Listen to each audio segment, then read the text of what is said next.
Good evening, good evening, good evening. Abeg, na question this evening. Na question me I come ask o. Na question. They say wetin person no understand, e dey ask question.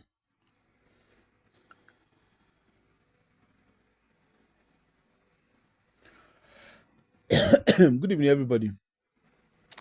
It's Friday, Friday Oloyin. Make we ask question. I saw this man's post yesterday, and I was like, in how is it possible? How Caribe? You know, they say how Caribe. They ask question. Hey, Anthony, how are you?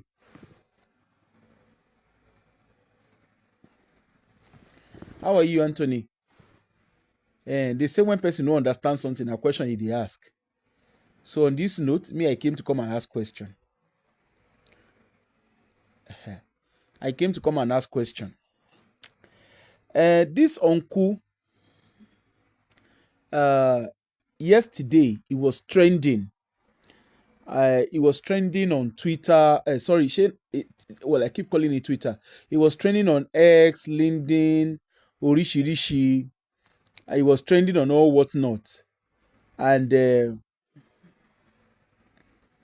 yes, it was trending. And the story was that because he's a Nigerian, he applied for a remote job in Nigeria. And because he's a Nigerian, the company that he applied, the prospective employer declined him. They declined his job offer because of his nationality. And of course, people had different takes on it. Some people said it is true that because he's a Nigerian, definitely they would have declined. They wouldn't have offered him the job. Some people said, it has happened to them. Some people claim that because they were Nigerians, they were not offered a job. Some people said because they were Nigerians, their visas were withdrawn, their work visas were withdrawn and all whatnot. Now, let me first of all wear professional hat and talk first and foremost. I know Nigeria is bad. I know we have a lot of stuff going on in Nigeria. But in the midst of us having so much happening in Nigeria, I like to say things the way they are. Okay?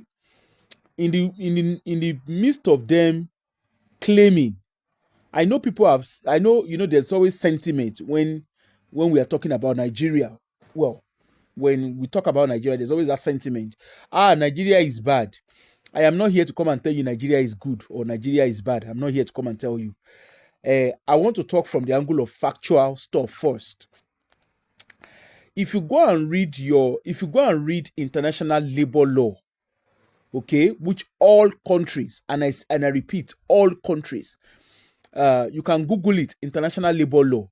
That is the framework that governs, or the framework of all employment policies, okay, and employment contracts, and as well as the base for employment tribunals, okay. Those of us who live, I don't know if they do employment tribunal in Nigeria. I don't want to say what I don't know. But basically, employment tribunal, for the context of those in Nigeria, employment tribunal here in the Western world, I don't know what they might call it, different things in your various countries. But if you have problems with your employer, or your employer has breached their contract, or they dismiss you, or you feel your employers don't have breached the law around you, or breached the contract of employment, and they've unfairly acted, they've acted towards you unfairly, you can refer your case to an employment tribunal. And the employment tribunal is meant to be independent, and they will engage the case independently. So they will assess the case independently, and they obviously request for information if there's a need. And sometimes it could lead to employers having to testify. It's literally a legal process. Okay, so maybe there's unfair dismissal, or there is allegations that were made, you're not satisfied with the way it was handled, you can refer to an employer can refer, an employee can refer. So that's the context. So I don't know. They might have something like that in Nigeria. I don't know. But one thing is very, very clear. You see, I can, in my own opinion, right? In my own opinion, talking from a professional angle and talking from the angle whereby I've worked internationally, no employer under the earth, under the heavens or whatever they call it, no employer across the globe. Don't let me forget about heaven and hell now. No employer across the globe can sack you or refuse to give you a job because of your race, because of your skin color, because of your religion, because of your gender identity, because of your sexuality, and because of your looks. No employer is allowed to do that. And employers that does that, in short, they can't do that. That's the truth, because they understand the gravity, the legal gravity of discrimination. Okay? And how much more in a remote job. Now, let me bring it to the context of Nigeria. Those of us who were growing up in the 80s, there was the, if you remember, there was the, what's it called? There was the oil companies, the reign of the oil companies and international NGOs. So you had like the likes of Alibotin, you had Shell, you had Mobil, you had, who is there? Alibotin, Texaco, Chevron, name them. All those oil companies, all those Western oil companies that came to Nigeria and came to Africa generally. Now, these companies, when they came, now I can talk about that authoritatively because my auntie's husband worked for an oil company. I didn't work there, but there were things that I kind of like saw some things because, of course, like you overhear some things. Anyway, the cocoa of the matter is, I remember back then, my auntie's husband is a petroleum engineer. He's a trained petroleum engineer. And I never worked with him, but I want to believe he was very good in what he does. Okay? And of course, you could see it in the way he progressed, like the way his employers engaged with him. Like I said, I was young. I never worked with him. But whatever he did, definitely he was good in his work. He was good in his career, in his job. And you could see how he progressed. Now, one thing I noticed very quickly is, I remember then being young, when a Caucasian, when a white is coming, when a white colleague is coming from whatever country they are coming from, my auntie's husband, he had to extra prep. Okay, he had to extra prep to meet this person. They bring him in, they bring them in as their bosses. And on few occasions, and I know I've overheard, where out of frustration, is probably, of course, I wasn't meant to be here dropping, but he had dropped, like he was complaining to his wife, on few occasions, this guy doesn't really know his job. That's the white guy.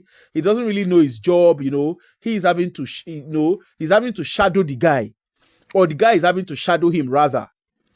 And I'm very sure that is the case with most of with most of the oil company workers at the time, where the Nigerian born staff at the time, they held roles. But then when these Caucasians, when these so-called experts, quote and unquote, of course, when I came to the Western world, I realized that the guys they were sending, they didn't even have qualifications. They didn't even have experience like the guys in Nigeria, like the indigenous people. So just bear with me. I have a reason why I'm highlighting this. So what then happened was, there was always, so those Nigerian staff, like my auntie's husband, I want to assume he had to work extra. And the reason why I said I want to assume, of course, like I said, I was young. I never went to work with him. But I know that when these white guys, these white colleagues are coming from wherever country they are coming from, he has to work extra hours. Okay, I know that times he comes in very late. He could have other reasons why he was coming late, but the main reason why he was doing extra or why he was taking extra time, like he was proper, like proper. The guy was he was having to shadow. Okay. Now that was also the case with international NGOs, the likes of Oxfam, the likes of DFID, all of them.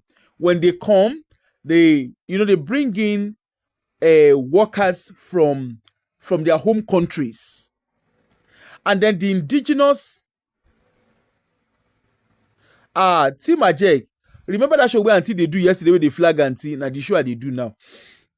How you did, Jerry? So basically, I know that those international NGOs, they will bring in what's it called? They bring in workers from America or wherever their indigenous countries. They will bring these workers in, and you find that those workers, they don't even understand the terrain of the countries where they are coming to work, and they then employ the citizens of the countries where they are working. They employ those citizens as junior staffs, but those staffs, even though they are working as junior staff, they are actually manning a management role. So, like I said, just bear with me. There's a reason why I'm highlighting this. And I know that was the case until during the MDG. So that was 2000, year 2000.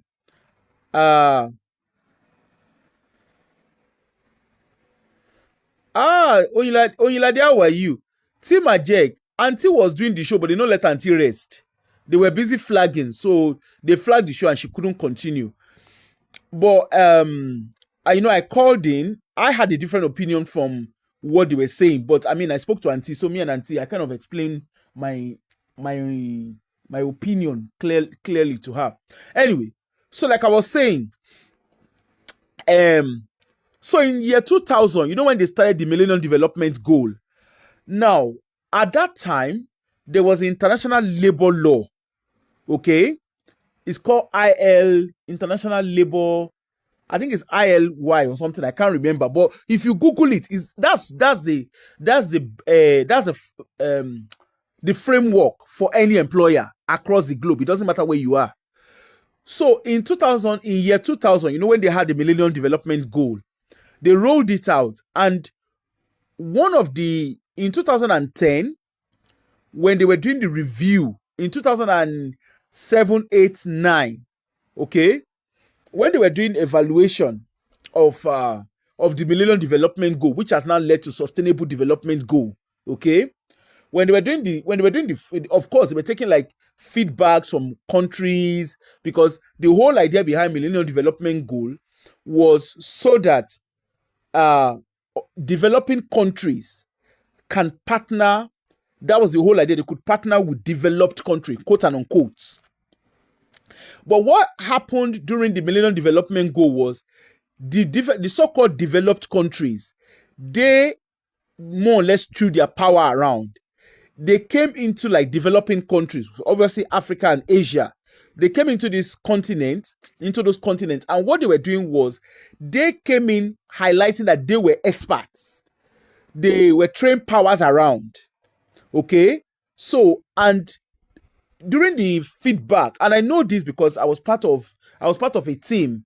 Like I said, I don't know if I think I've said it on this show, on several shows, that on some of my shows, that I worked on the Abiye project in Ondo State. And I remembered very well when that project was being designed. If there was anything that I learned from that project, when that project was being designed, the project was all finalized here in the United Kingdom. It was literally an NHS. We just use the NHS framework for it. So NHS, for context of those who live in the UK, NHS is our national health service, like our general hospital kind of scenario. So we use the framework. Those of us that were in the team, a lot of us were NHS workers at the time. So of course, I was passionate. I didn't even know they were making money. I didn't realize that there was money to be made. I just did my own for the fun of doing it, because I wanted to contribute to Nigeria. I was quite interested in, this was a chance for me to contribute. So the framework we use at the time, we use the NHS framework. And I remember very well when we got to, I can't remember the name of the village, but when we got to Ondo State anyway, The first thing we picked up very quickly, in short, the name of that project was never a BA. I can't remember what the name. If I go and look at my paperwork, I would see what. If I go through all my emails and stuff, I'm sure I will see the name. But what we did, I can't remember what it was. But Abiye was not the real name that we had. So what we did was, when we got to Ondo State, obviously we had to do what we call visibility studies. You have to go and meet the stakeholders. If you are into projects, you will understand what I mean. We'll go and meet stakeholders. And while we are meeting the stakeholders, we were busy speaking English. Because for me as a person, I live in the diaspora. I've never had to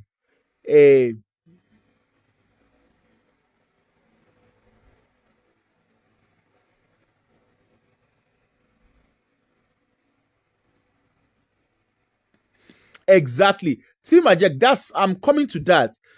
So what then happened was, we started doing our visibility studies because we need to speak to stakeholders. You can't just go and set up what's the name?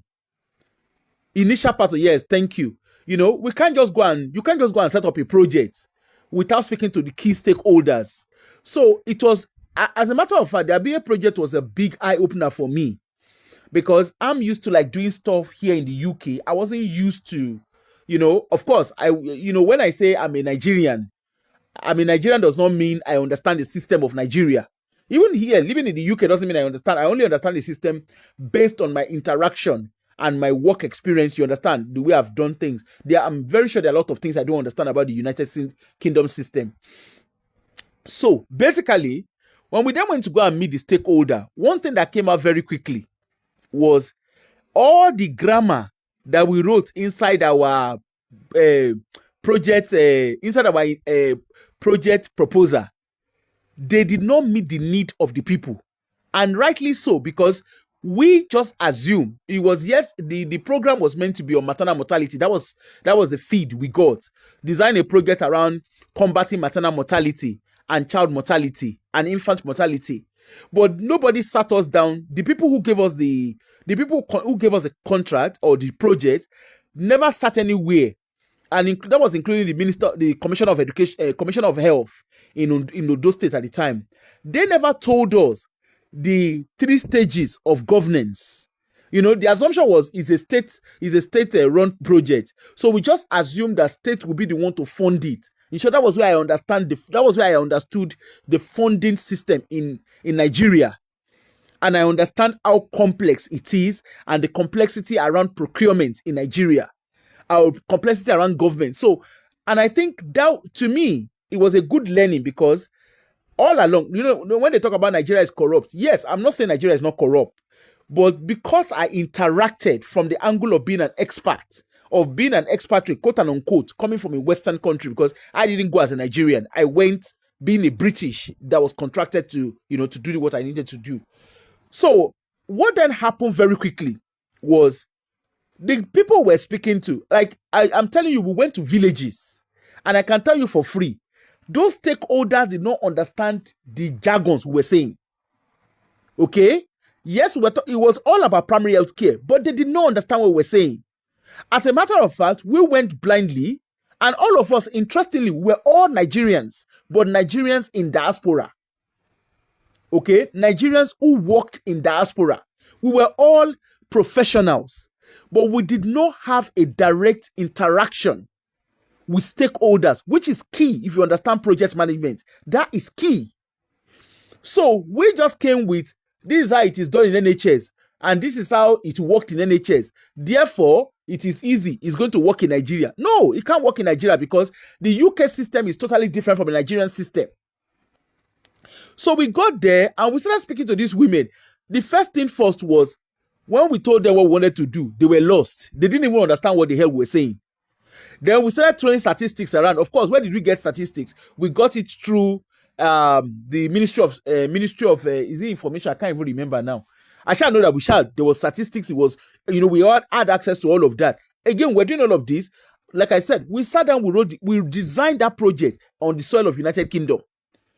And if you understand project, you know that a good project should not be designed away from where that project would happen. It has to be designed indigenously for you to be able to measure it. So by so doing, when we now start speaking to the stakeholders, very quickly we realized that you can that the health workers, which is the trained, like the health workers, like your nurses, your doctors, your midwife, your whatever it is, whatever health training, we discovered very quickly that in the villages, these health workers, they had no interactions with the indigenous people. Okay, they had no interactions. As a matter of fact, one of the main problems in Ondo State at the time, and not just Ondo State, because over time we found out that was also similar with Ekiti. We found out that was similar with Kwara State, the states that were closer, and people started interacting. But the core of the matter was, when we started speaking to this, we noticed that the first thing we observed when we started doing our, I've forgotten what it is now. When you're like trying to collect anecdotal data, okay, anecdotal record or account of people's engagement with the health system. What we discovered very quickly was these women, the pregnant women, were not even going to the hospitals to give birth. They were not going. Instead, what they were doing was they were going to the local birth attendants, which is called abiye. The abiyes. If you're Yoruba, I don't know what. Yes, they are called abiyes. They are the local, those women, those abiyes. That's how I can call them. I don't know how to describe them.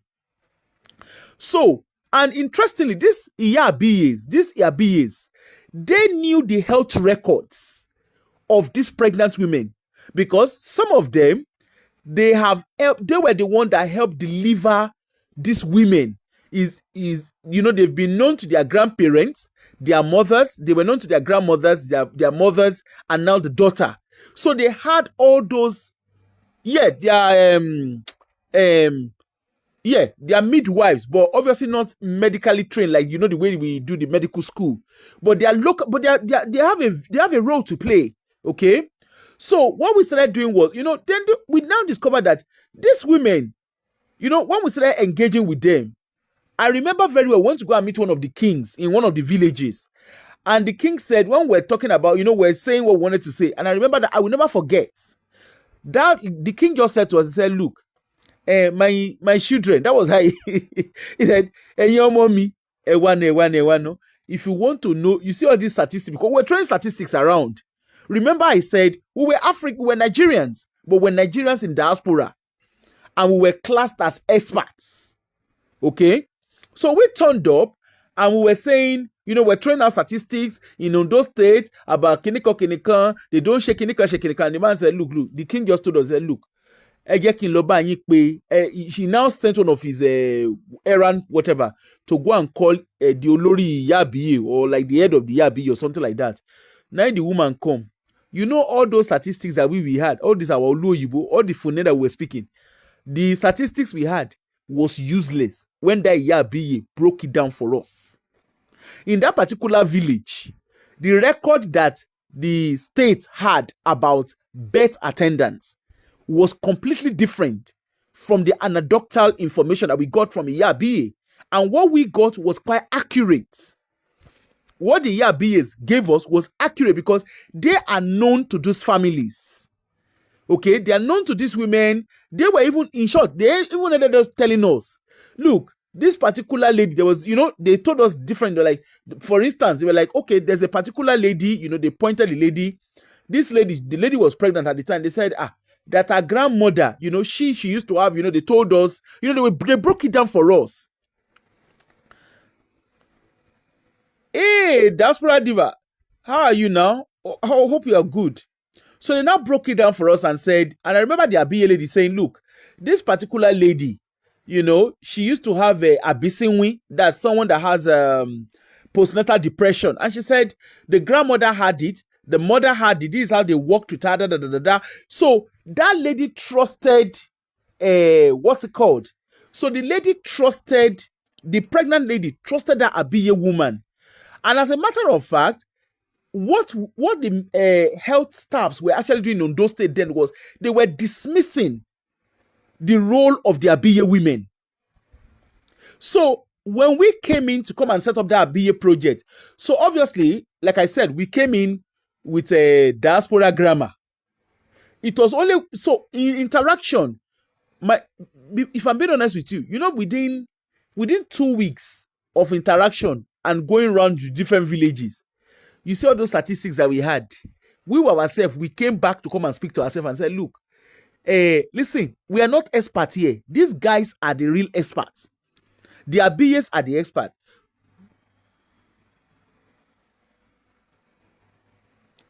Oh, bless. Hope you are resting, though. Take it easy. Oh. Hope you're resting. Sometimes things can be quite overwhelming. Just take it easy, okay? So, what we then did was, we now realized that we came back together because we had to debrief on every information we've had. And we now felt, okay, you say this project that we have drew up, this project is not fit for purpose. Oh, great. We now realize, we're like, look, this project is not fit for purpose. So we went back to go and meet the governor. That was Mimiko at the time. Went back to go and meet him. We sat down, we redrew, and luckily, and that's one thing I'm always grateful for, Mimiko gave us the free hand, to redraw the project, and we realized very quickly that we needed those BAs. So, in drawing up the project, we went to them, and we now sat with them. We sat with them and now redrew the project. And do you know the project was actually more meaningful? Because these people that were totally ignored, they became the voice in that project, whereby they were the experts. Remember, we are Nigerian. Because I am a Nigerian, I'm originally from Ekiti State. Okay, Ekiti and Ondo State, we are more or less the same mother and father. But the fact that I am from Ekiti State, I've never lived in Ekiti, apart from going to university there. I never lived in Ekiti. I don't understand the interactions there. I just know it from the angle of, I probably call myself Ekiti abroad, because that's the truth. I am Ekiti abroad. I didn't grow up in Ekiti. I don't understand the lifestyle there. Okay? So over time, we sat with these women, we're able to now design the project. And do you know what? The project we now ended up designing was totally different. Because these BAs, they had a role to play. They were at the heart of it. They were at the heart of the project. The Okada men, those, Okada. The Okada men, they played a major role. Because again, the Okada men are people that are known within the community.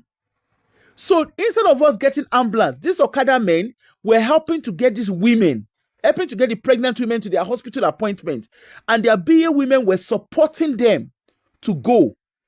And also, we had then their BA women were able to work side by side with the trained medical midwives.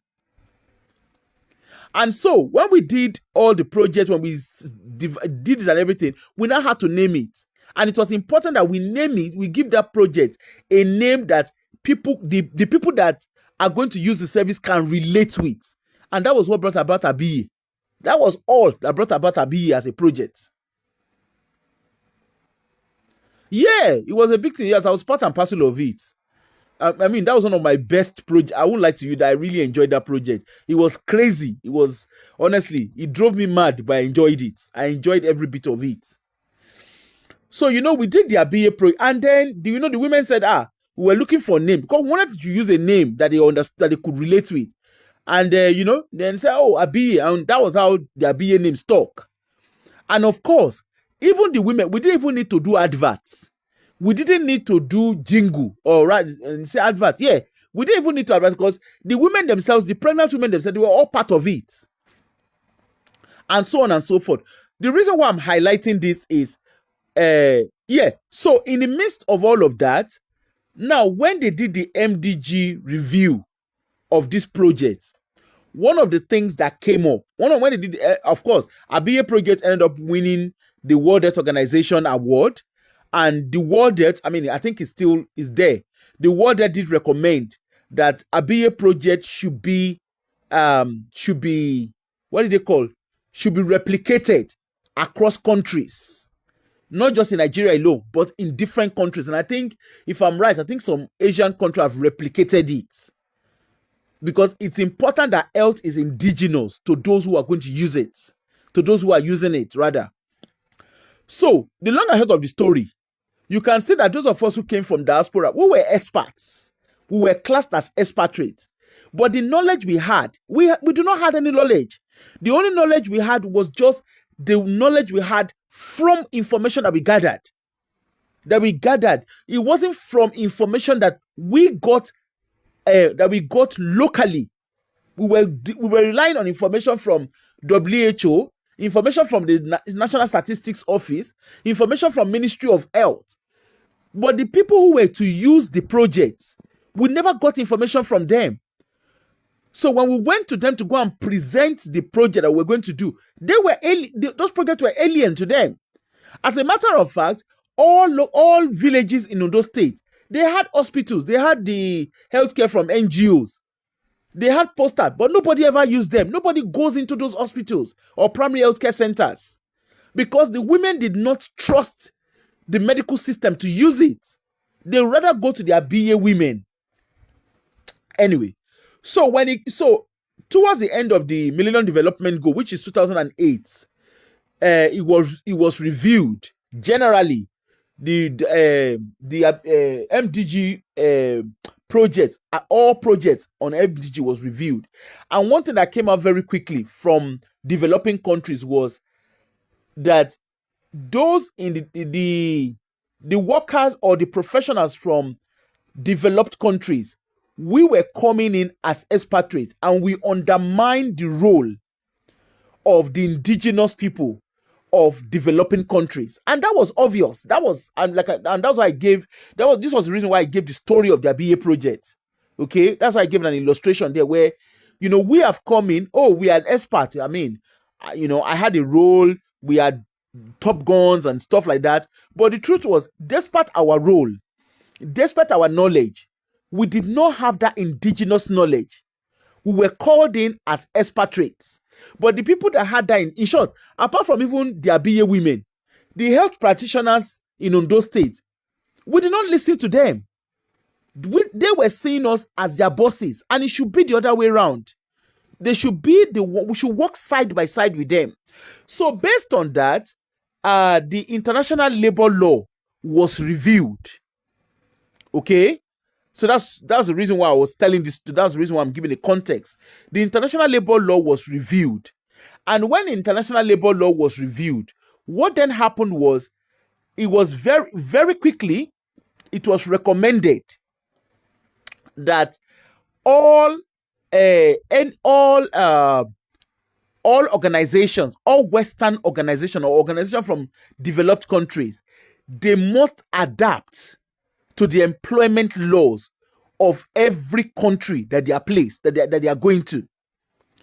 And that was what gave birth to the likes of, I'm sure if you're in Nigeria, you will see Oxfam Nigeria, Oxfam Kenya, Oxfam this, you will see them, so they named them according to their countries.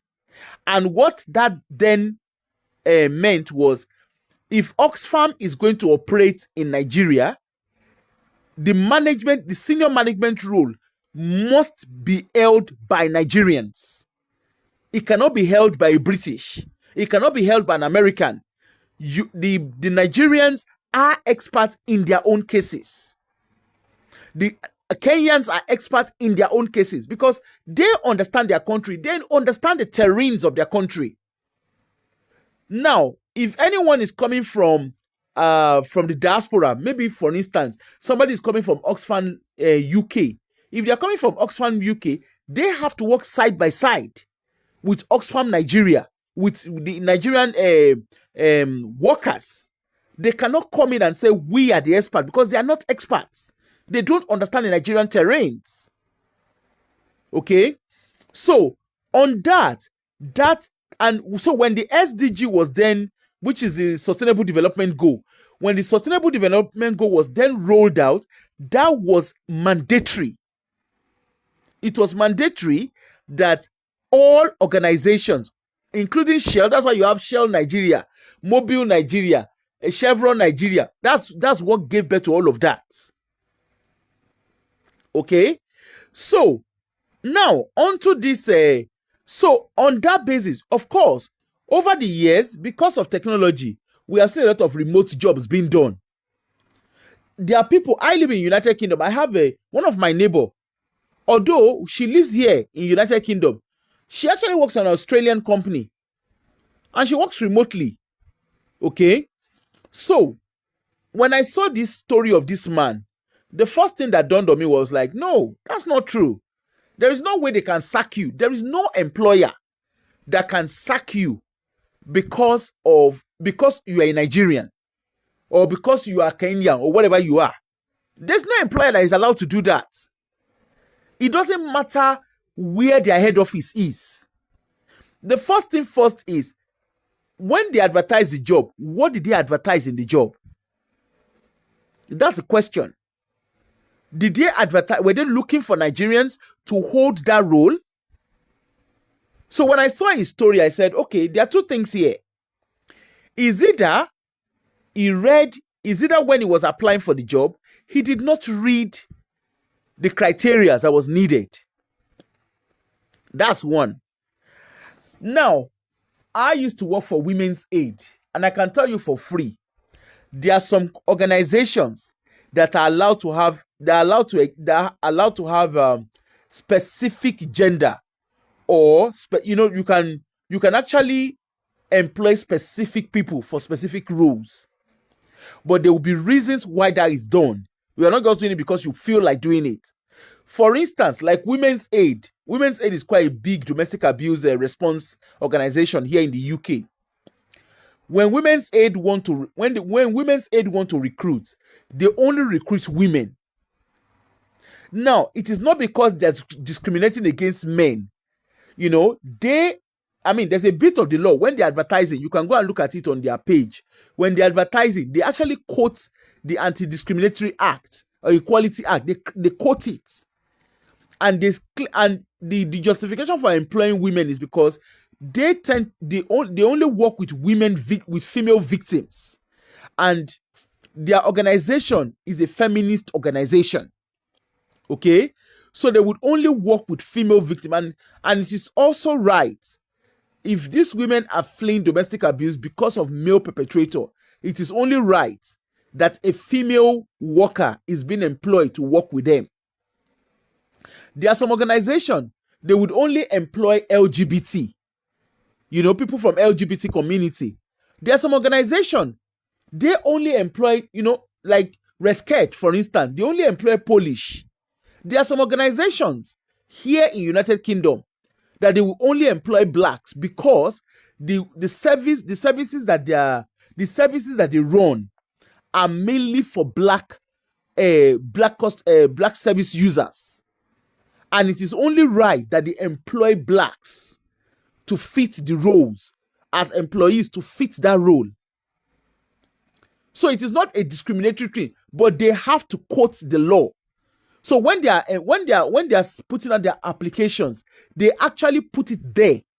They put it there, and they put a place in the law, because they can be sued if they do not put that. If they just put in short, let me look for an advert. Let me see if I can say an advert. I think it's let me see, is it Shakti? Let me see if I can see Shakti. Just give me 1 minute. Because if we quote the law,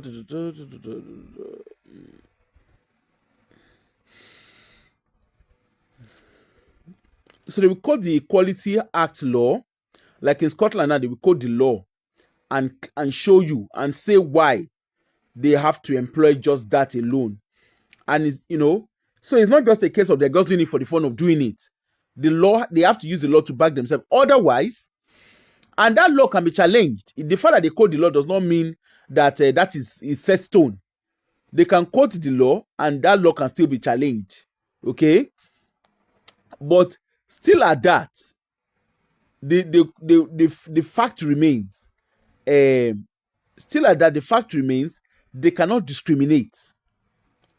So, for instance, if you go on Shakti Women's Aid, so for them, on their website, they have it there. They said, so Shakti Women's Aid women only need apply under paragraph 1 of section 9 of Equality Act 2010. And the truth is only women. I mean, the organization is women only. Okay? But even at that, if they do not quote the law to back up why they are putting an advert for specific people only, they can actually get challenged in court. And when they say women only, they have not said white women only. If they are saying white women, they need to back up why they are saying is white women. Meanwhile, Shakti Women's Aid works with all shades of colors. It doesn't matter your sexuality. So when I saw what this man said, I said, this is not right now. And I heard people saying, because we are black, some people said because they were Nigerians, they lost their job. And I'm like, to be honest with you, I don't believe that story. Okay? Because people come and say all sorts of stuff. I don't believe that story. Nobody can make you lose your job. You can't lose your job because you're a Nigerian or you are any nationality. You don't lose your job. The question is, were you competent for that role? Did you meet the background check that they needed to do? Did you meet the compliance check that they needed to do? If you don't, because when an employer is offering you a job, they offer you a job, they will tell you the job is going, they will tell you when you are successful in your interview. However, and we're offering you the job based on satisfactory checks. So if they offer you a job, does not mean that you have that job. You must meet the checks that they have about the check that they will do on you must be satisfactory. And I think this is where there was a problem, because when I okay, let's read what he said. That's in Punch. It says a Nigerian software engineer, Ridwan Akinfenwa, has narrated how he lost a chief technology job. It's a chief technology officer role worth over $260,000 per year because of his nationality. Akinfenwa, a software engineer, disclosed on his LinkedIn page. Let me put it out to you. There's a lot of lies on LinkedIn. Take LinkedIn with face value. Akinfenwa, a software engineer, disclosed on his LinkedIn page on Sunday that he had signed a contract for the role last month, describing it as a career milestone after years of hard work in the global tech industry. He said in the LinkedIn post that started trending on Tuesday, "Today, I find myself grappling with deeply disheartening experience in my professional journey.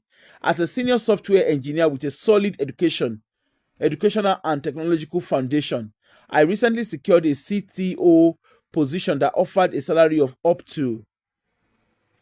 Exactly. Tim Ajek, I'm glad you also agree.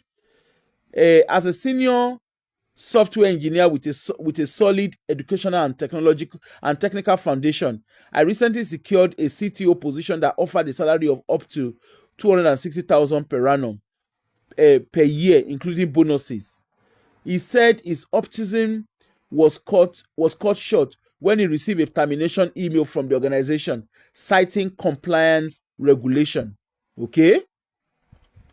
"Today, I received a termination email that shattered my hope.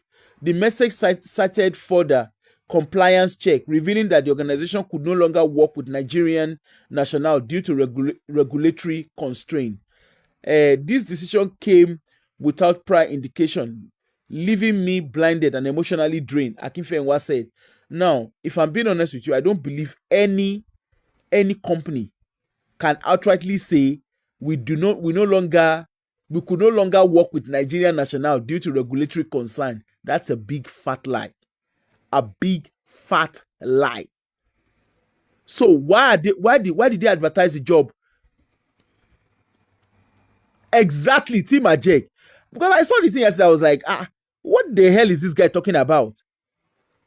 If this guy carried, if it's true, if it is true, which I doubt it, If it is true that this guy will he will take that company to the laundry, that company will be in serious trouble.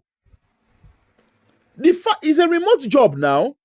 They put the job advert out, and you are saying that they said they can no longer work with Nigerians, with Nigerian national due to regulatory constraint. On how? As at how?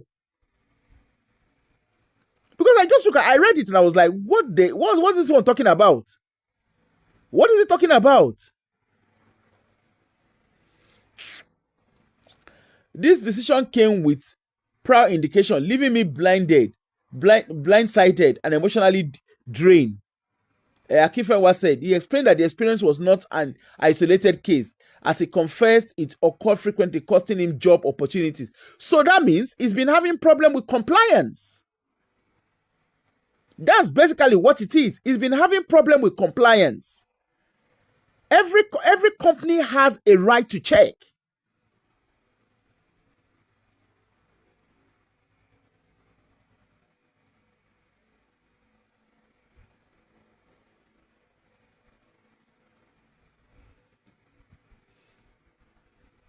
Oh, Mayor Tabi, you abandoned me.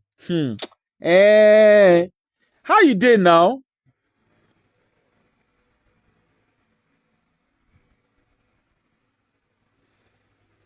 Exactly. You know, Tim Majek, I was thinking about that because what he's saying, I mean, for him to even say that a company said they cannot employ they cannot employ Nigerian national, that is discrimination outrightly there. That is straightforward discrimination. It will take them to the laundry, like serious laundry. Hey, see legal suit. See legal suit where they dance at Jasco. Okay, let's continue. This year alone, I've encountered multiple instances where my nationality has cost me significant career advancement to the point where I've lost count of setback, he added. That's a big fat lie. That's a big fat lie. That's a big fat lie. That's a big fat lie. That because you're a Nigerian, you've lost opportunities. That's a come on. There are a lot of Nigerians that work remotely. There are a lot of Nigerians. I can tell you that for free. I know people that are working in Nigeria. In short, they live in Nigeria, but they actually work in different countries abroad. They do a lot of remote jobs. I know someone, there's a particular person. That person lives in Nigeria. The person actually works for US. The person works in US. He works in Pricewater in US. And the person is in Nigeria. The person has never left the shores of Nigeria. In short, even when we're in Nigeria, I know a lot of people. I know people that they were working remotely. Remote job is not a new thing in Nigeria. All this me only like lies. LinkedIn is full of lies. If you believe what is happening in LinkedIn, you believe it at your detriment. The engineer said he attempted to seek clarification after the termination.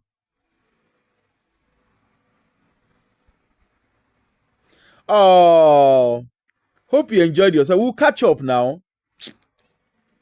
The engineer said he attempted to seek clarification after the termination mail, but was told the decision was tied to government regulation. The email exchange that followed was a mix of frustration and resignation. My attempt to negotiate or seek clarity was met with an apology acknowledging the decision was driven by external regulations, specifically from a government entity, leaving no room for recourse, he said. Akinfenwa said the development forced him to reflect on the broader struggle of Nigerian and African professionals in international tech industry. Come on, I beg. Me only like lies. A stark reminder of an invisible barrier that persists, even in an industry that prides itself on innovation and inclusivity.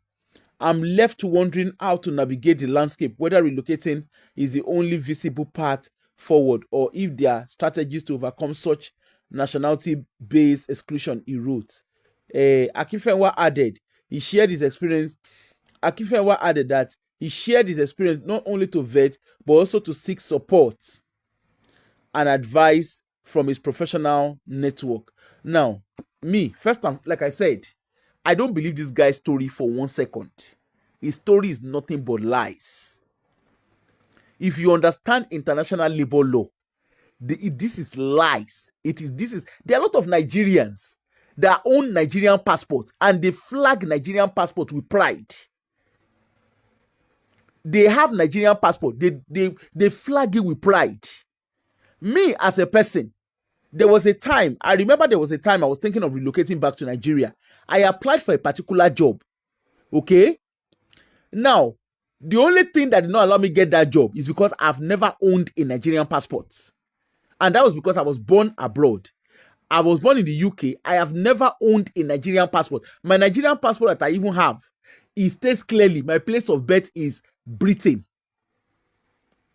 And I can understand, because here in the United Kingdom, there are some jobs that if you apply for, they are called reserved jobs. Okay? When you apply for them, those reserved jobs, there are specific areas. When you're applying, you have to be British born. You can't even get it if you naturalize. You have to be born, you have to be British born. Yeah. Oh, Theo Shitu, how are you? You know, you have to be British born. I remember there was a time when I worked in the intelligence office. The only reason why I got that job was because I was British born. That's the only reason why I got the job. Although, of course, I met the criteria. But when they were even advertising the job, they were very, very clear. They did not want people that were naturalized. They wanted a British born. And the check, if you see the kind of check what they do in the intelligence office now, the kind of check what they do, oh boy. The only thing they did not ask for is for me to go and carry my great-grandmother and come. No check, nothing where they no check, you finish. Nothing where they no check. They check, as in when I say check, they did very detailed check. They did very, very detailed check. If the guy wants to relocate, make it say he won't relocate. It's not the one that you start lying. And you know, I know people were saying yesterday, because they are Nigerians, there were some of their work visas that were revoked. That's a lie. They cannot revoke your visa because of your nationality. That's a big lie. If there's anything I don't like lies. Say what you did. There is no employer, and I stand to be corrected. I am here to meet an employer. I am here to know an employer that will say, you see, don't employ black people. Don't employ Nigerians. They don't bond them well. What will be the reason? You have to state the reasons now. And that reason you will go talk for courts. Because when I read it, I was just like, this is oozing lies. Because all you need to do, you know, sometimes, you see, the problem is, when you're not conversant with the legal system, anybody can tell you anything. Nigeria, we know Nigeria is jaga jaga. Like I always say, as bad as Nigeria, as we they claim to Nigeria be, the Western countries are not better off. The only difference be say, for Western country, light day, water day.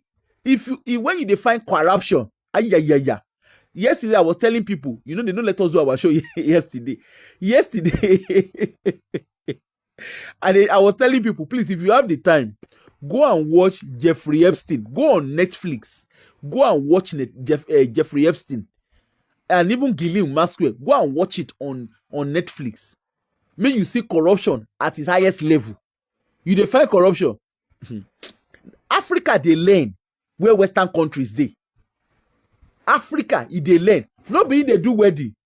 By the way, they don't manage release my video where I do for Easy. I mean, Mr. Easy and Otedola Pikin, they don't release them.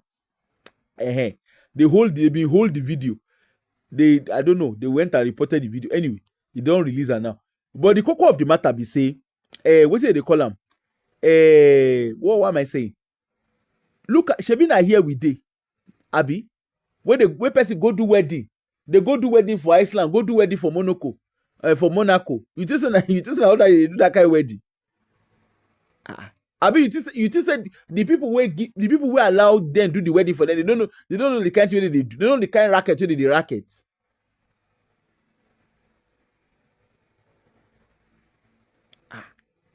Western country, Africa, they learn.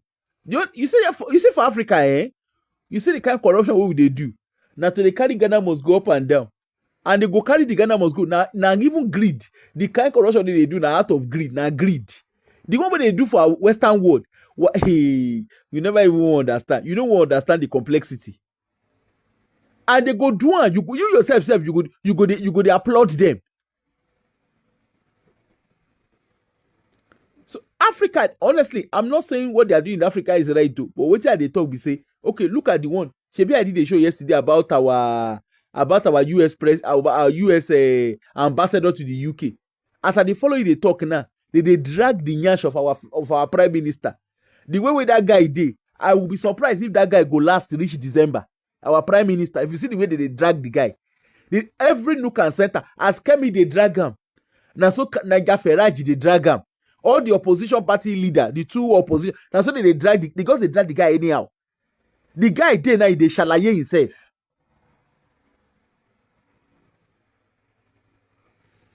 Exactly.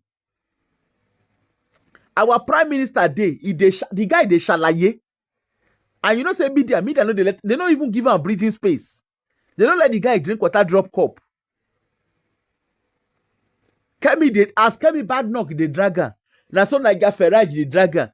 Now so BBC, ITV, all of them don't leave what they do now. Now that one they all of them focus. Now he be the picking we go tongue bejo, one bejo shere ni buy. So, and that is, see, even here in the UK, they cannot tell you they will not employ you because you are black. I know some people will say, it's because I'm black. That's why I did not get that job. That's a big fat lie. If you qualify for the job, if you qualify, apply for a job if you qualify for it. And the fact that they offered you the job is a job offer. They've not confirmed your employment. When they offer you a job, they say subject to satisfactory check. So let's speak English the way we understand it. And moreover, this guy is not even saying, like reading from what he's saying, he seems to have actually been doing the job. He was actually doing that job. He said he got sacked. So that means there was something about his compliance. That's basically what that means. So it's not a case that he did not have the job. They actually offered him the job. He started the job because except if he's using his English wrongly. No be what I read with this. Mona correct me. Maybe English, say English is not my first language.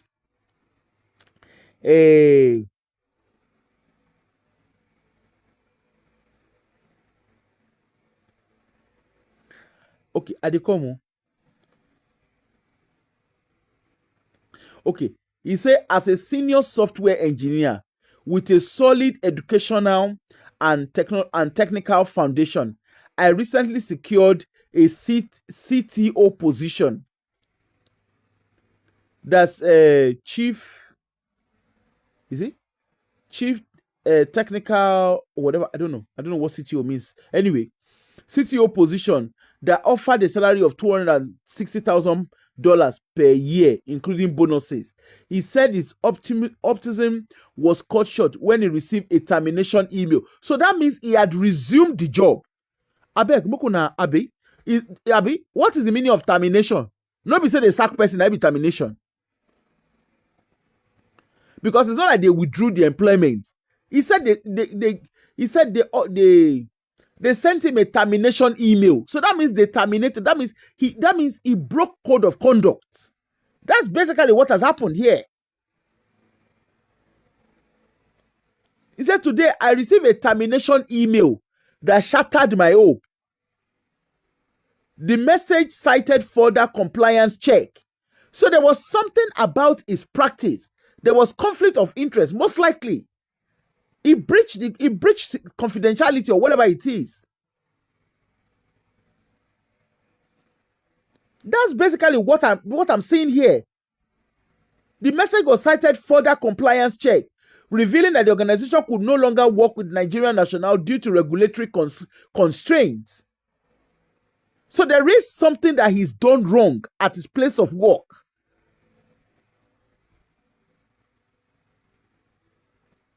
And he said, this decision came without prior indication, leaving me blindsided and emotionally drained, Akinfenwa said.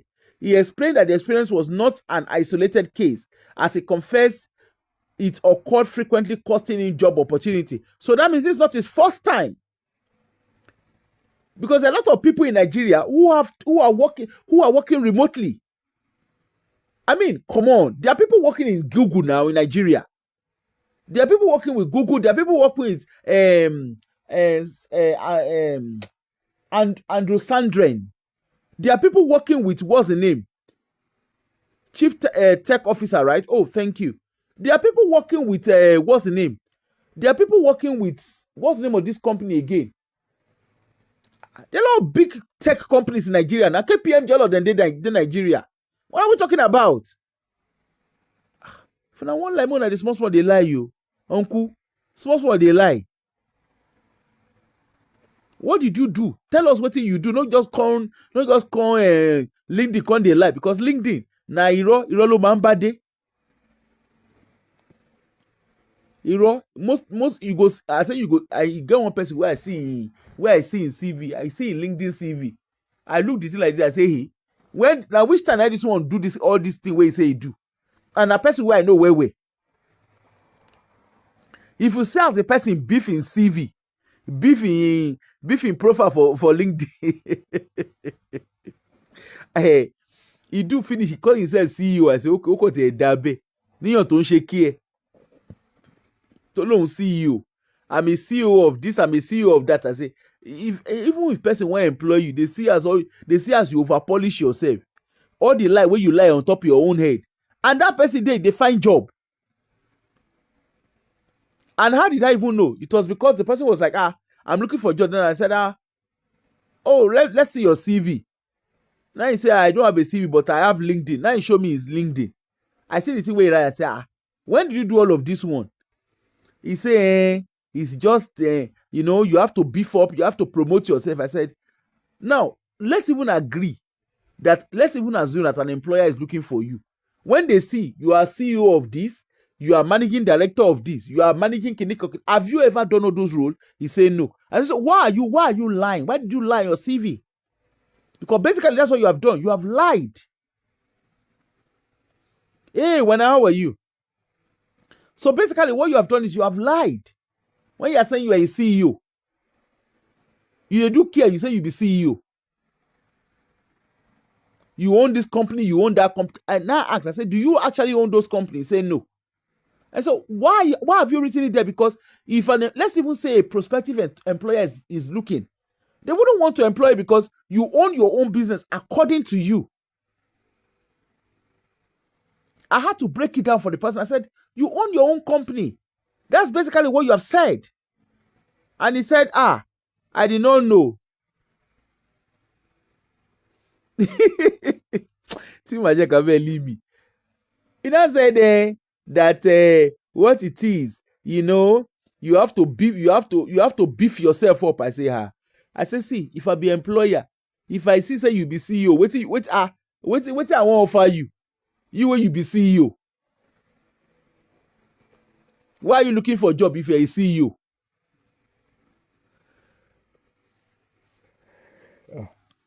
You go here.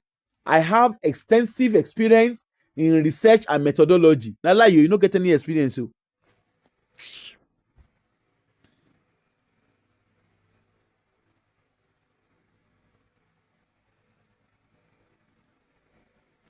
Exactly. Hey, shit, you never see anything.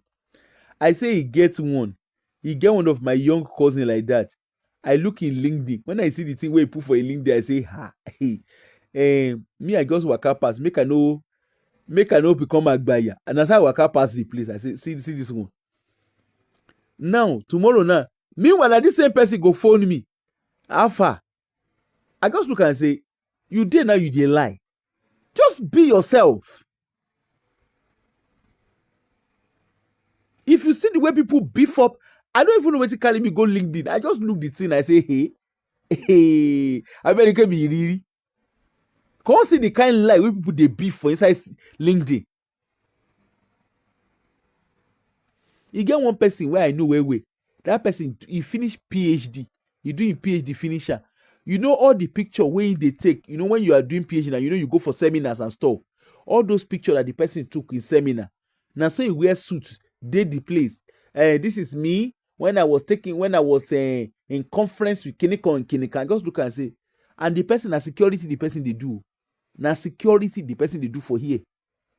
And yet, if you see the kind of picture, he follow, I think he did some stuff with Scottish government. Now so he go put the thing, he go splash the thing for LinkedIn. Now people go see and now they go, this is one big person. I just look, I was like, why are you guys, why? Because that's lies.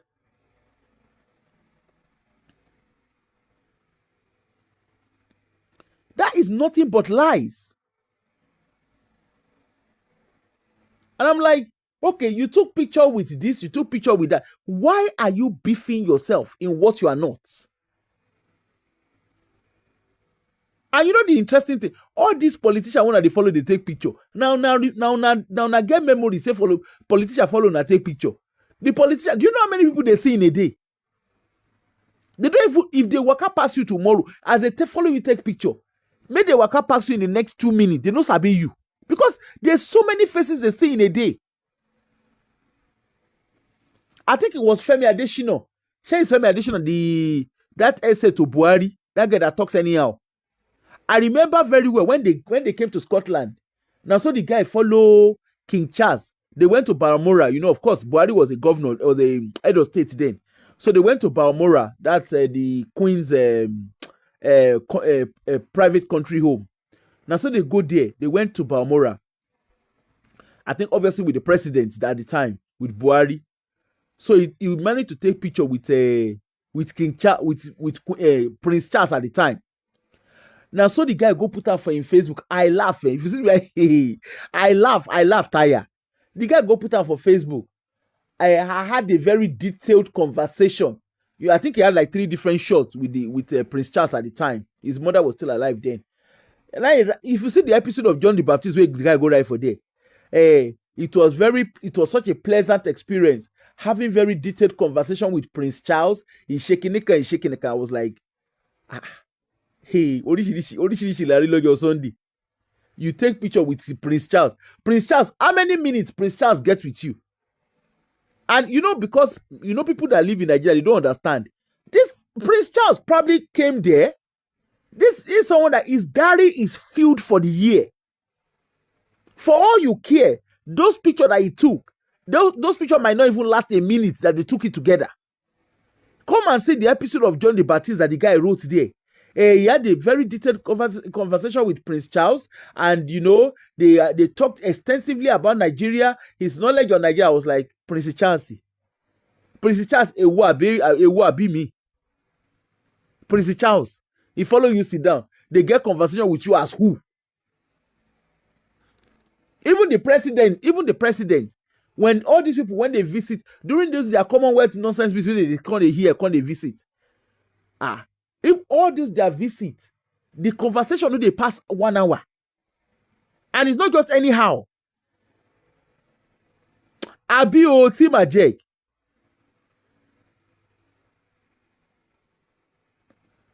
Exactly, Mayor Tabi. That one to another story. I said, if you see the way the guy, I need to go and look for that post. Come and see the way Femi Adesina Karamo the thing. I had a detailed conversation with Prince Charles, and we talked extensively about Nigeria, his knowledge about Nigeria, his knowledge about this. It showed him Balmoral. I said, Prince Charles show you Balmoral as who? As who, as what, as how? Even Buhari self, I doubt if he has up to 30 minutes with the Buhari. How much more you, ordinary essay? It's not even a case of ordinary. These are people that their life is run by diaries. For every second that they are in wherever they are, it counts for them.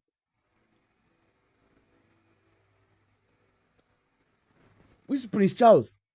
I just begin to laugh. I say, well, and you saw people there, I remember then, people were sending message. Wonderful. Oh, what I'm sure he's a very intelligent guy. He's a Kinikan. I'm like, Hey, Prince Charles alone. Prince Charles will be say he marry, no get time for him family. I must see you. I just look, I was just laughing, but now our Nigerian way. I've been in a situation whereby people will take picture with the days of Nicholas Sturgeon. People will go and take picture. I remember during a International Women Convention, I've been a Scottish Women Convention. You will see that all of them will go and position. They will take picture. When they not take picture, they will say, hey, I took picture with Nicholas Sturgeon. She's such a pleasant woman. We had a very deep conversation. I'm like, Nicholas Sturgeon. Nicholas Sturgeon used to be my office used to report to her when she was a health secretary. No be person when you follow sit down and you go they follow the talk. She goes. Do you know how many faces these people see in a day? Now you wait, follow them, take picture. Now you remember them. They don't even remember you. They go walk up past you. They don't know say na you. And of course, because of the kind of office they hold, they know to smile to camera. Now you matter. Now you think say you they now you they matter to. They don't you don't matter to them. Because it's part of their job. Part of their job is they smile to the camera. That's their job.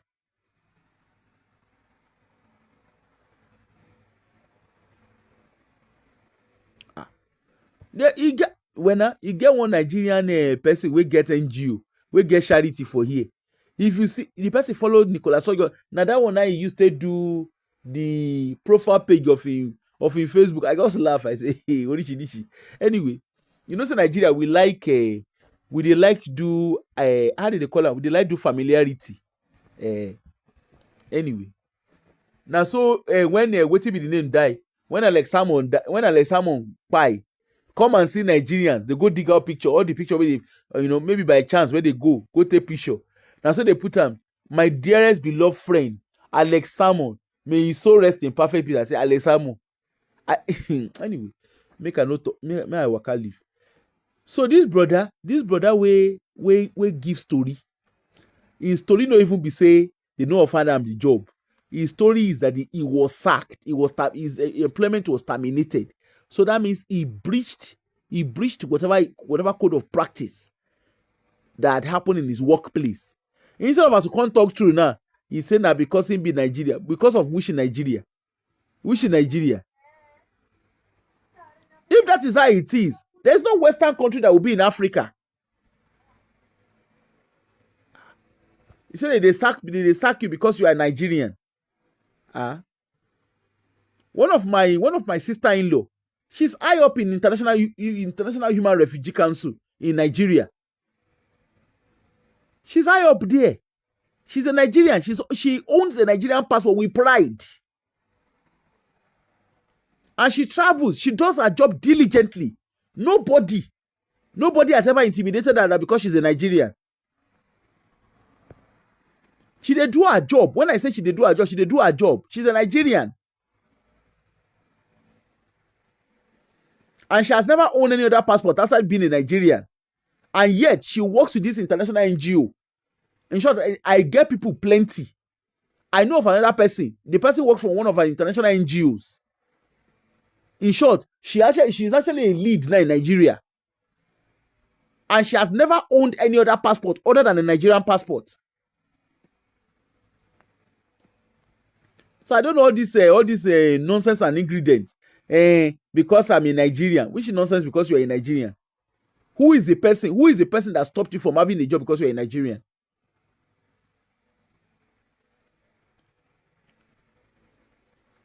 Anyway, when I saw this thing, I say, me I know they like lie you. Now all this lie, now me I know they like. All this iro po. If you want travel abroad, say you want travel abroad. No con they say it's because you're in Nigeria. So when you even come abroad, is it not the Nigerian passport you are still going to use? Or will you come abroad and suddenly you change to a Western passport suddenly? You are still going to use a Nigerian passport?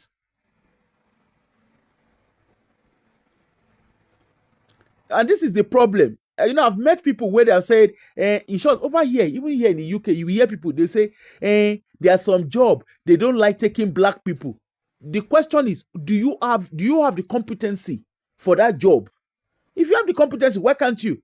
Most of the jobs I go for, I know that I'm competent for it. So I applied for it. And I've never been turned back on a job because I'm not competent. Because I show my competency. And as a matter of fact, even the fact that I'm a black, I want to actually, I tend to go for jobs that black people will not normally go for.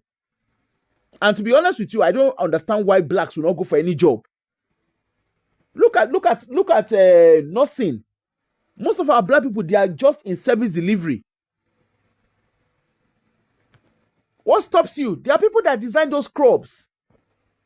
Why can't you work in those kind of areas? We limit ourselves. I've been told that, there was a job I applied for in Nigeria, and I was told that because I do not have a Nigerian passport. I was not Nigerian born, not even a Nigerian passport, Nigerian born. And that job is a reserved job. Every country is allowed to do that. Because my loyalty, and it's true, because my loyalty does not belong to Nigeria. I did not naturalize. I actually own a Nigerian passport I own a British passport from birth. So that means my loyalty is to Britain, not to Nigeria. And this one I are saying, because he was saying he's sharing his story to get advice whether he should relocate. Okay, if you relocate, not be Nigerian passport you go hold. Or will you get to another country and they will give you their passport? It's just like those that they come here, they turn themselves to career students. And then when they finish studying, because while they were studying, they did not gain skills. They did not gain an employment skill that could allow them transfer their skills and get a job. And what you then find out is they graduate. I know people with PhD that are working as security, that are working as carers. Tima Jack, akuku recite them. But they put it there, but na reserve job. They put on there. Say, you have to be Nigerian born, and you have never held another passport. And in my case, yes, I'm British born. I have a Nigerian passport. The Nigerian passport where I get my place of birth in Britain, they write for there, and which is true. I've never owned a Nigerian Kinong Porukwe, a Nigerian Kinong Porukwe birth certificate. The kind of mama where I guess I'm not going to even let me own Nigerian person. You go tell me saying it's not a lie, they lie. Anyway, this guy, when they don't talk half story. Now half story, all this kind of thing. We need to be careful with single story. The guy won't trend, he trend. Because I saw people saying, it's because he's a Nigerian. Nigeria is an unfortunate country. Excuse me. Excuse you. We not say Nigeria. We don't say craze they happen for there. We don't say they get craze. But Atula, people are thriving. People that are thriving even in the Western country where we talk. Craze day.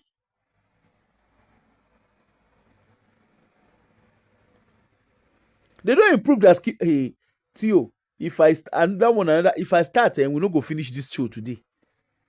If you see a lot of people, they will come and study. When they are studying, especially those international students, when they are here studying, you know what they will do? It's the time they're supposed to use and start improving their skills while they are studying. They go find original job. They are busy chasing jobs. Now, you will have other students from other countries. They are busy improving their skills. They are looking for voluntary jobs. They are looking for roles that will help them improve their skill. Our own. Now there they go sit down. They go just sit down. They will come, then later they will say, you see, it's because we have now they will call the screen racism. Even those of them that say they are doing nothing, those of them when they say that they do social, go and see them. When they are doing their when they are doing their placement, in short, a lot of them they are irritants. They will come to placement, they come very entitled. They don't even engage. They come to placement, they are not open-minded. You go ask them, why are you doing why are you doing social work? Oh, there's money there. What a way, what a drive. Okay, there's money. The question is, when you say there's money, even medicine, you hear there, there's money in medicine. There is money in accounting. Okay, yes, there's money in all of these things. But the question is, what skills do you have a transferable skills? Because if you are engaging a career because of money, that means you actually don't have a purpose. Because what then happens is you are constantly focused on the wages. You're not looking at improving your skills. You can be a doctor. You can actually be a doctor and not have transferable skills. You can be an accountant and not have transferable skills. You can be an engineer and not have transferable skills. If your focus is strictly, this career, there is money. And that's what a lot of our people do. They engage in career based on, money they displace. So they actually go to do, the driving force is the money. The driving force is not the career opportunities.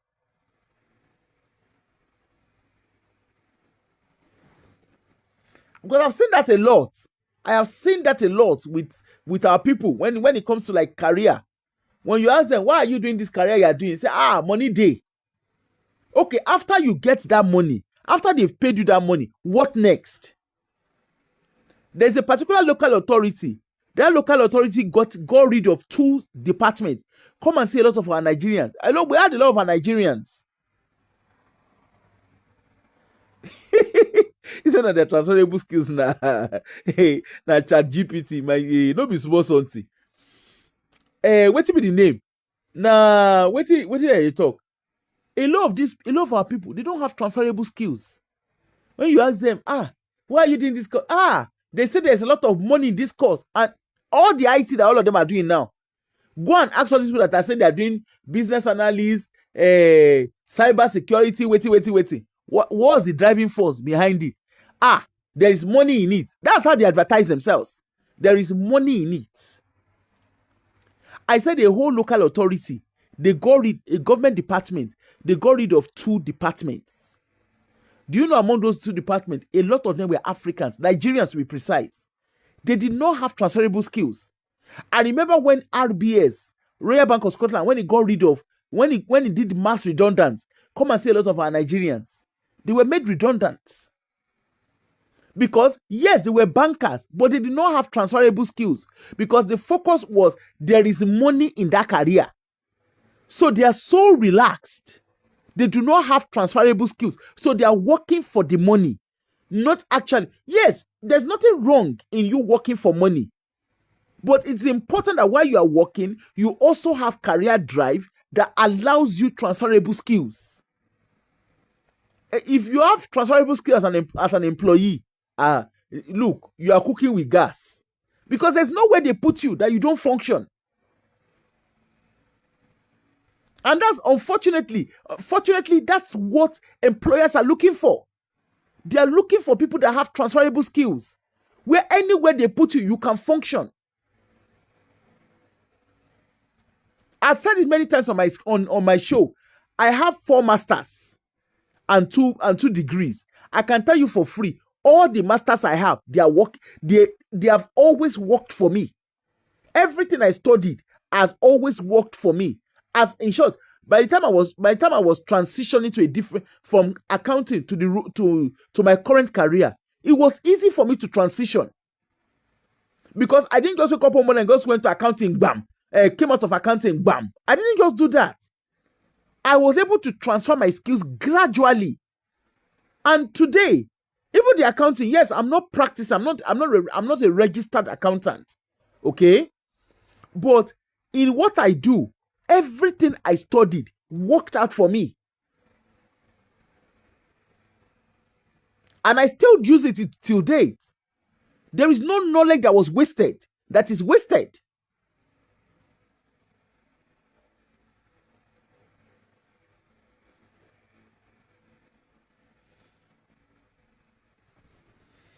There's no knowledge that is wasted. Even the social work that they are screaming that money day. When they start doing social work, you then realize, what you realize very quickly is, yes, they will pay you. But the reality is, the amount of hours, the amount of the workload is more than that money that you claim there's money. Your workload is more than that money. Go and ask consultants. Yes, they pay them handsomely. Go and ask them at what cost.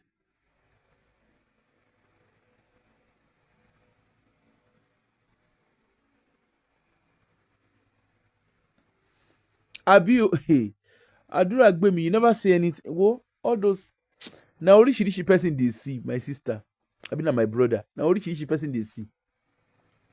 You know the cocoa of the matter. Me, I the look people they laugh. I see consultants, eh? Go and ask medical consultants. Go and ask all those surgeons and all of them. Yes, they pay them well. But the question is, how many times do they have to rest? The workload, should not be here with it.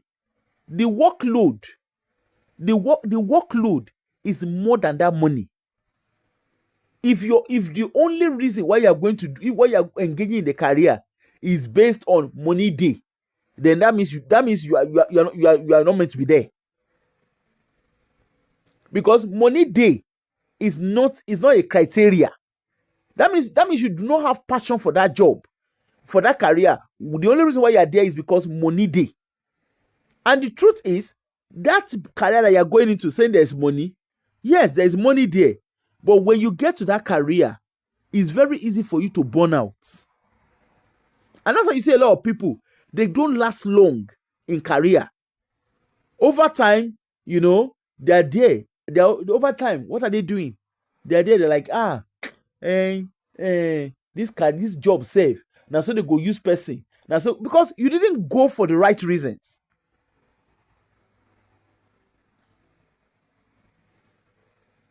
Pilots, all of them, all these so-called highly paid jobs. Do you know what it with every job? Oh yeah. I was talking to somebody. The person was telling me, said that they just gave they just promoted the person. We're laughing, and he said the person was giving me some gist. So we're laughing about it. I said now you are head of service. And he said, man, it's not easy. All those money day. Make consultant tell you what the IDC. You know what it is? Do you know what it is to work as a consultant? Even the social work that they're all making noise. Oh, hey, it's not social work not easy. Oh. Social work is not easy. Oh. It's not easy. When you hear it's not easy, now because of social work they sing that song. You know easy. Go easy. Go easy. You morally okoli.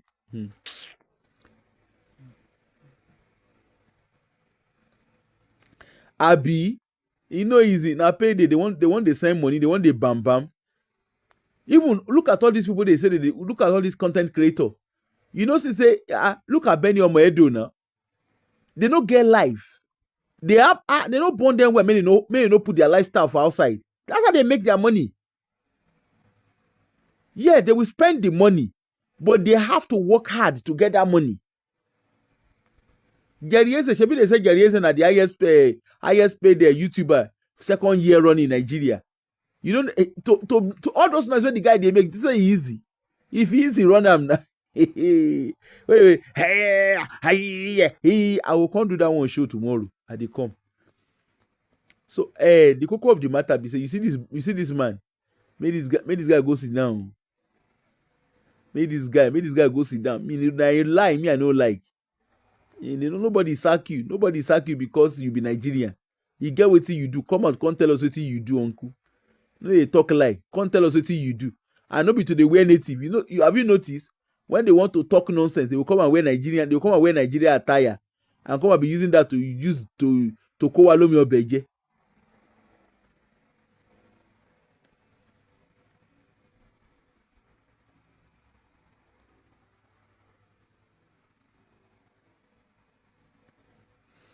Yes, Mayor Tabi. No, come wear Nigerian attire, come dey use and dey kowalomi obeje. Make they go sleep. I know they like lies. Make they go sleep. Make they find sleep, go sleep. Uncle, come tell us wetin you do. Show us the email. Come bring. No, they give us our story. Bring the real email come outside, make we see your email. Bring am. Shebi na you come talk story. Bring the email come, make we read am in full force. Let's read the email in full. Let us see what exactly the email. No come read am give us. Make we read am. Publish am. After all, you carry your story come outside. Publish the story, make we see am. Publish the email. Let us read it. You come dey talk story now. All those in short, that company suppose sue you. If truly that company exists, that is even if it's true that you actually have the job you claim you had. All this now, see, this is where lies. This is why it's not good to lie. Yes, now, later now, before you go know wetin dey happen, now you go come dey sit down. This is how to get a job. This is how to get a job in. This is how to get a tech job. This is how to get a remote tech job. Now so they start. When before Abi, maybe you won't do pastor. Make we find. Maybe you won't do pastor, you never can tell. Maybe na pastor you won't do. Before you go know wetin dey happen, now you go begin gather people. Praise the Lord. Yeah, let me pray for you. Nonsensical nonsense. Anyway, now wetin I see now say make we come Ganu see. Make we analyze am. International labor law dey.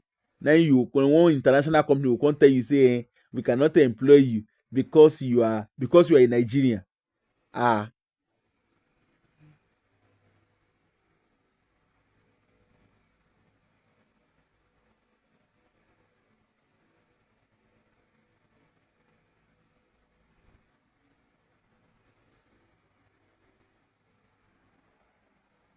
Really? All them. So me I no dey lie. Me I no let me people come dey lie. And you rolling me like kilo dey. We dey na global space we dey now.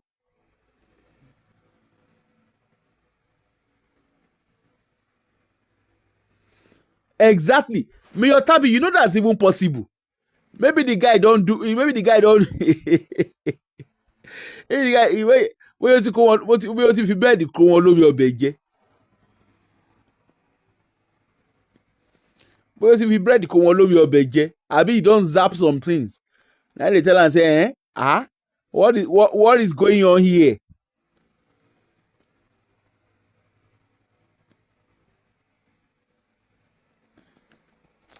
Our people are always mumu. They will always do. Anyway, I beg you, make we dey go, Jerry. I won't go sleep. I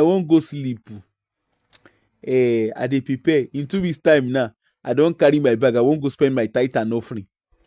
When you define you want to go and spend your tithe and offering, I won't go spend my tithe. I won't go enjoy myself. I want to be like Mayor Tabi when I grew up. I won't go enjoy myself. Mayor Tabi say she fit do pepper them for me. Me self, I won't go enjoy myself. Mayor Tabi, they hear me. I won't go enjoy myself. The way I go take do pepper them, I won't go enjoy myself. I won't go spend my tithe and offering. At least make I wear summer clothes last before cold. By the time I come back now, cold go don start in full force.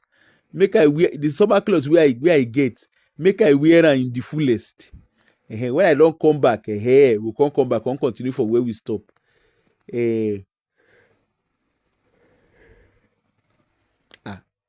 To pay make I pay my tithe to your church.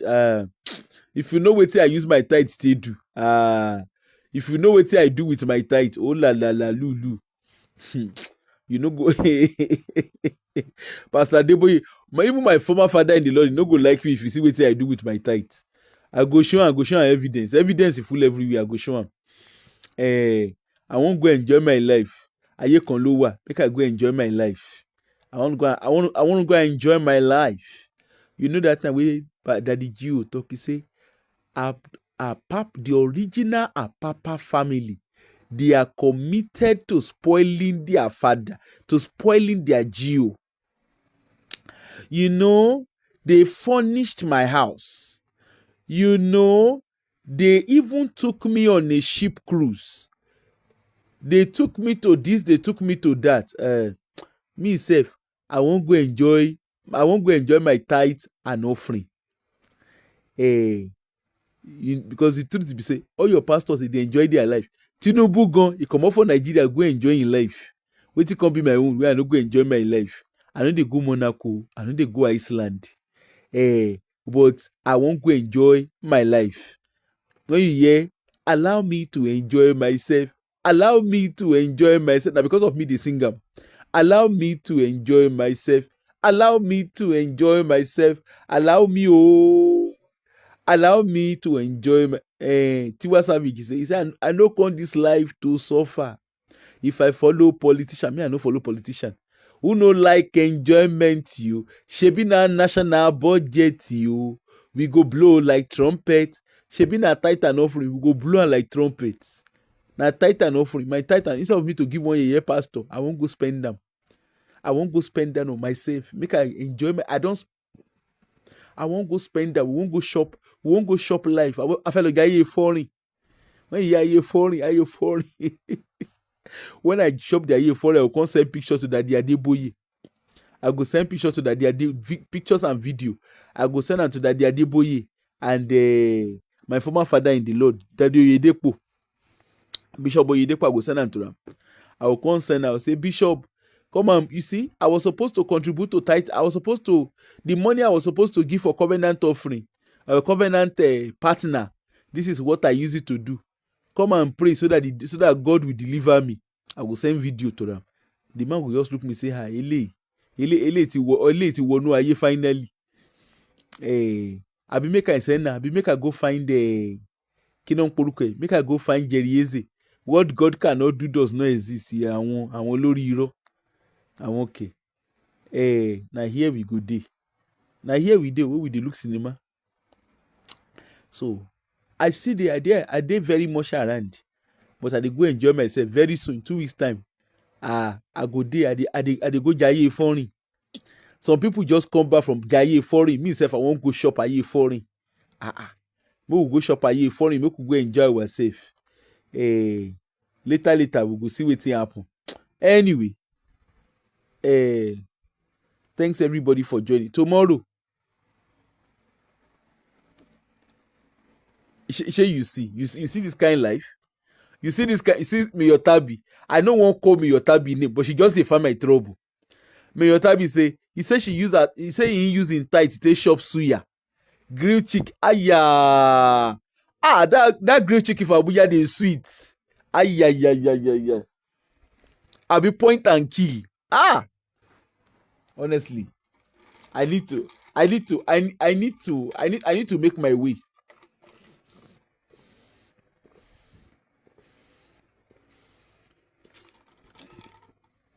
Nigeria sweet oh.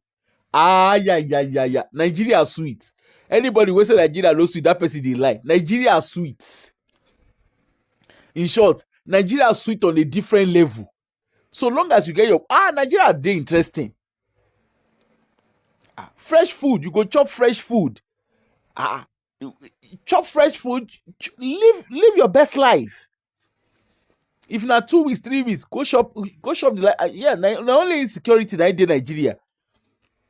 And if you no pass your boundary, because if you dey go Nigeria, you go dey announce give everybody, I'm going to Nigeria. Na that time they go dey find you. Na that time kidnapper go dey find you. If you no announce yourself, nobody go know say you dey around. Omo, you go shop Aye foreign. Go shop point and kill. Grilled catfish. Sit down, chop am with potato. Aye foreign. Mayotabi, no worry. I go send picture. I wan go Jaye foreign. Pé mi ní Jaye foreign irọ́ ló bá dé. That my covenant partner money wey I suppose give my former father in the Lord. I wan go show am evidence. I go help am spend am on evidence of where I spend am. I go show am. Nigeria sweet oh. Don't let anybody lie give you. Nigeria is sweet. Yes, there is insecurity, but Nigeria is sweet. Nigeria is not as bad as people say it is. And the truth is, there's no country. Every country gets its own wahala. Make we no like give ourselves. Every country gets its own craze. See America, you know see the shege fire wey dey happen for America. See UK where we dey. CB Lawrence mama still dey find justice for im pikin 32 years down the line. Mo we leave matter for matter. Every country get im own wahala. I'm not saying what our leaders are doing in Nigeria is right. Even the leaders wey dey abroad here, they get craze. All politicians are the same WhatsApp group chat, all of them dey.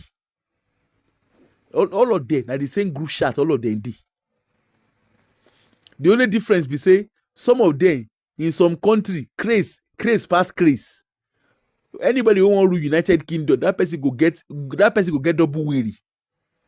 Because UK, especially àwọn ọmọ benefit yẹn. Na so you go dey hear it is taxpayers money. You know say na inside house they sit down every day. They sit down gbele pawo ni won. It is taxpayers money. It is taxpayers. Now they read, then go read all the policy document one word for word. Hey. See, every country get your own craze, so leave all those matter. But me, my own be say make people know they lie. Now be my own. Anyway, make we go sleep. Tomorrow we will come continue from where we stop. This is almost 11 o'clock. I passed 11. Make I go find sleep. It's been a long week for me. Thank you, everybody. I really, all of them, they make me they enjoy coming out. You know, it's nice interacting. Thank you, everyone, and have a wonderful night.